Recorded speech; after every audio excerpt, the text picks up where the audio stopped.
Good evening and welcome. My name's Ian Martin. I'm the chair of the Board of Trustees of UNA UK.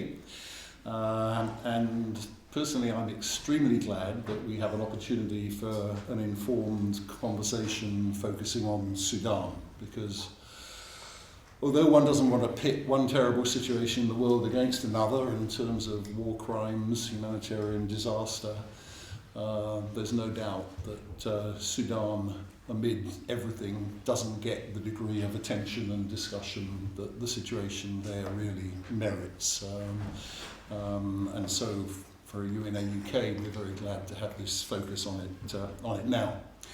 Unfortunately, Dr Hamdok is unable to be with us himself tonight, but we have very senior members of Somoud, the Civil Society Democratic Alliance for Revolutionary Forces, and two of them will speak on his behalf, and I think I'll introduce them both now so that we can go smoothly from one of them to the other.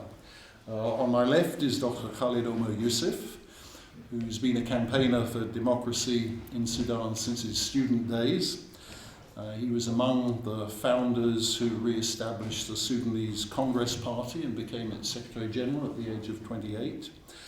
He was active in nationwide protests demanding an end to one-party rule and was arrested more than 10 times. He played a leading role in the main civilian coalition organising the protests that ousted Omar al-Bashir, and was then among those who negotiated the transitional arrangements. And then he was Minister of Cabinet Affairs, playing a central coordinating role in the transitional government headed by Dr Hamdok. And he's a key founder of Somoud and of its predecessor, Tagadon. So I think he will speak first. On the other side of me, I have Dr Bakri Elmedni, who in theory is in the US as an assistant professor of public policy at Long Island University, Brooklyn, but he tells me he's in pretty much perpetual motion these days, doing what he's doing with his colleagues now. He is currently president of the Sudan Studies Association. He's published extensively on Sudanese civil society, economic corruption, democratic transition, and the economy of war. And he's played an active leadership since full-scale war broke out in building the anti-war civilian coalition, and in that context is one of the spokespersons for Somoud. So first, Khalid, please. Thank you very much, Ian. Thank you, Jane, for making this event possible, and thanks all to come in the lovely weather of London. And let me start just by a brief introduction about Somoud. Somoud is a wide umbrella of civil forces that against the war, pro-peace and democracy in Sudan. It has been established after the start of this ugly war in Sudan to bring the most wide possible civilians against the war and pro-democracy in Sudan. The composition is Somoud is not just limited to political parties, but beyond that, civil society, resistance committees, trade unions, many prominent figures, and also women groups, youth groups. And the idea that to stand for such a criminal war, you need to unify the most wide possible umbrella to delegitimize this war, to put pressures on the fighting sides, and as well to advocate inside and outside Sudan about what's really taking place.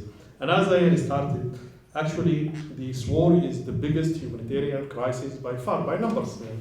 More than 14 million this has been displaced, more than 25 million that in need for urgent assistance, countless souls that have been lost, and the total destruction in the country is taking place. And it's not only actually that the fighting on the ground just between the generals. Actually, there is another fight taking place, which is the battle of narratives. Unfortunately, I can tell you, most of what you are reading on the media about what's taking place in Sudan is not telling the full truth about the nature of this war.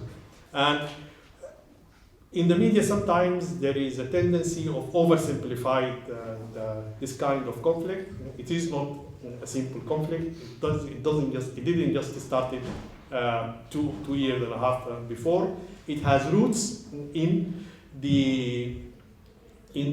since the existence of Sudan, the independence of Sudan, because our country, unfortunately, was in a civil war since 1955, and every civil war actually prepared and paved the ground for the next war. And if I want to summarize the nature of this war in one sentence, it is a war against the democratic transition in Sudan. In 2019, a glorious revolution, millions of Sudanese went to the street to end the brutal rule of the Muslim Brotherhood led by General Bashir, who destroyed Sudan for 30 years, committed the genocide and divided the country, and created the RSF itself. All this happened during the era of al-Bashir. In 2019, millions of the Sudanese went to the streets to end this brutal rule and to claim their freedom. The two generals who are fighting right now, they did the coup in 2021 to end the prospect of democratic transition in Sudan, and the coup failed again because of the brave resistance of the Sudanese people who rejected to legitimize the coup and to submit to the generals. So they took the country for a next level, which the level of the brutal war now is taking place. So anyone who has tried to tell you that this is a war between good side and bad side, there is no good side in this war. The good side actually is the Sudanese people who has been denying their right to change the course of the country and to live in a free and a democratic state. But these two generals, as I said, did the coup in 2021. Now they are destroying the country, and behind them, the forces that driving this war is the Muslim Brotherhood. The Muslim Brotherhood in Sudan, they are unlike any Islamic movement all around the world, because this is the only branch for them that ruled the country for 30 years. For 30 years. In this 30 years, they captured the state, they penetrated the security sector, they terrorized the people inside Sudan, and they export this terrorism behind the borders of Sudan. So we look for our resistance to this war as a continuation for our resistance to regime of al-Bashir.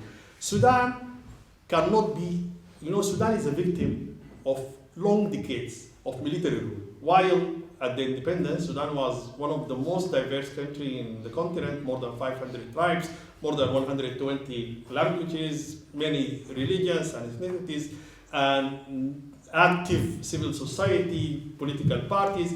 Such a country cannot be ruled by a unilateral vision or by the military. But because of the more than 5 decades of military rule in Sudan that denied the diversity of this country, that has been the source of the instability in the country. And the only way to achieve a stable Sudan that in peace with itself and with the world is through civilian democratic transition. And actually, we look for ourselves this is our mission in Somoud. Our number one priority is to stop this war in Sudan, but also we believe that to achieve a sustainable peace in the country, peace is linked to civilian democratic transition in Sudan, and we want to make this war the last war in Sudan, but also we want to make it the end of the long decades of military rule in Sudan, because this is the only way to have a stable, unified Sudan. Thank you. Thanks very much. Before I pass the microphone over, one thing I forgot to say at the beginning, although there was a suggestion this would be under Chatham House rules, it's not. In fact, both our speakers and I'm sure all of us are willing for it to be on the record. So thank you very much, please. Good evening. Thank you, Jane. Thank you, Ian, for the lovely introduction. And if it's not for the arduous, long wait to become an associate professor to go through tenure, I would have not corrected you to say assistant professor. But when you said it, I remember the days I was waiting for a decision to come to decide my life, and that was about 6 years ago. So it was good me to make that point. I want to thank you for being here, and I'll do my best to make my intervention brief and specific and concise. I'm going to speak to 2 points. One is what happened to us now. Khalid kind of gave us a panorama of how did we get here. The country is diverse. We have absolutely a failure of post-colonial state to we as Sudanese to come together and figure out how we can live together. Khalid kind of painted a picture about that. What I'm going to say is we are very close to approach a third year of this war since it started in 2023. And so far, aside from the war of narratives, there are some reality on the ground. I'm not going to give you the statistics. I'm assuming most of you are either following Sudan, and I'm counting on your intelligence to actually pick up the lines, and maybe we can have more discussion. But reality is, Sudan is now divided at so many levels. This is extreme, it's happening, and we cannot escape that reality. And of course, if we ask the question, we have been divided before the war, but the war actually created a new political landscape. And I always say, there is not one war in Sudan. Yes, we have a war, we call it April 15 war, but this war means a lot of things to different people, different locations. And there are many small wars happening in different locations. In Jazeera now, after being occupied by RSF, now SAF claimed it. There are wars happening there, but people don't see it because we are looking at the big picture about who's pushing in what direction. And Sudanese people are now divided along 3 factors, and I don't think it's about, there is political ideology, definitely there. But these factors, to me, is factor number 1 has 3 elements, and I call that social location. And that is based on ethnicity, geography, and class broadly. I think the second factor is the perception of who might have caused the harm. If you happen to be from Al-Koma is a village in Darfur bombarded by SAF about 400 times, and not less than 1,000 people being killed by airplanes. If you are from there, and even if you have nothing to do with RSF, eventually you will end up supporting RSF because you think SAF is the enemy. If you are from Jazeera, and RSF came marching in your village, and you have seen the rape and the killing of your family, I have seen a lot of people, they used to be against the war. But the sooner RSF attacked Jazeera, a week later they start to support SAF because in their minds now, I need someone to protect me. So it becomes about who might have caused the harm. And the last factor is the direct interest. There are lots of, think about this. Sudanese people now are poor and impoverished. This is, by the way, true whether you are inside Sudan or outside Sudan. I know a lot of Sudanese in diaspora are now picking up 3, 4, 5 jobs because you have to support, maybe you support one family, and now you have to support 15 of them. And because of those really 3 factors, we are divided. And of course, there are some political ideology. But I would say not many people are actually thinking about, oh, I believe about Sudan and democracy. There are not many of us. There are, but we are not the majority. A lot of people now making decisions based on how can I save myself. And I think anybody who studies the history of war, we go back to our elementary, the instinct. How do I survive? And unfortunately, the 2 militaries, not only 2, there are 2 camps, but because we have about 124 militias on the ground as we speak, whoever that is going to present themselves as a savior for you, you become more aligned to them. And that is how we ended up having a divided country. And this is really deep. And if we get even ceasefire today and a humanitarian truce tomorrow, it will take a huge effort to actually bring this country back together. It's going to take a process of social healing. It's going to take a lot of effort and processes, but at least it's reality and it's happening. And the longer the war continues, I think the more likely we are going to have this to continue. The second point that I want to make is what do we want from the UK and Europe? The UK is the last stop in our Europe tour. We started in France. Our team divided. Some of us went to France, some of us went to Norway. Then we joined effort in the Netherlands, and we made it to Germany, and now we are here. So we have few specific asks. Number 1, and I would like to say, I think it is really important for people here in the UK and UK government to really understand well the nature of this war. Khalid said it right. For a long time, the narratives that at least in Germany, I met a lot of people thinking, oh, this war is just about one country called UAE is attacking Sudan. A lot of people think this is the issue. And nobody asks a question. We have been in war since 1955, before even UAE became a country. So I kept saying, yes, there are some intervention from foreign countries, and we can get to that, but reality is, we as Sudanese failed to unify around a national agenda and build a state that we all see ourselves in it.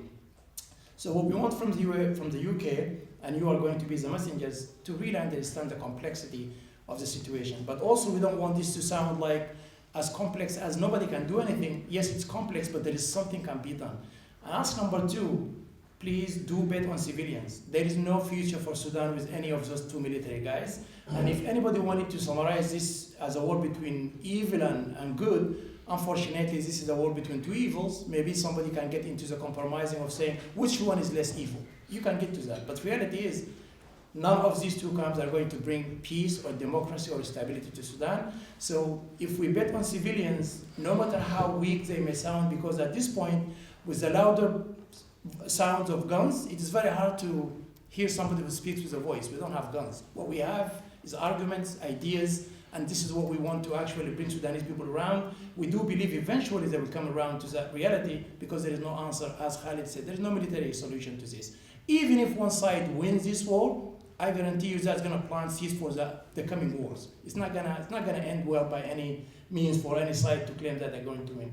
And three, I think the UK has a very important role to play, not only as a pen holder. I know that there have been a decision in the UN Security Council to push for humanitarian decisions, and it has been vetoed by the Russian. But I also feel the UK is shying a bit. There is so much that can be done to put really pressure. From our experience, before we had war before. In 2002, when SPLM fighting against Bashir, when the world decided with one voice to make peace in Sudan, they came together, they made peace. Even those regional players that intervening in Sudan now, and today I think you have seen an article came out in the New York Times. As much as UAE is intervening in Sudan, our neighbors in the north are actually playing in Sudan. And that's reality.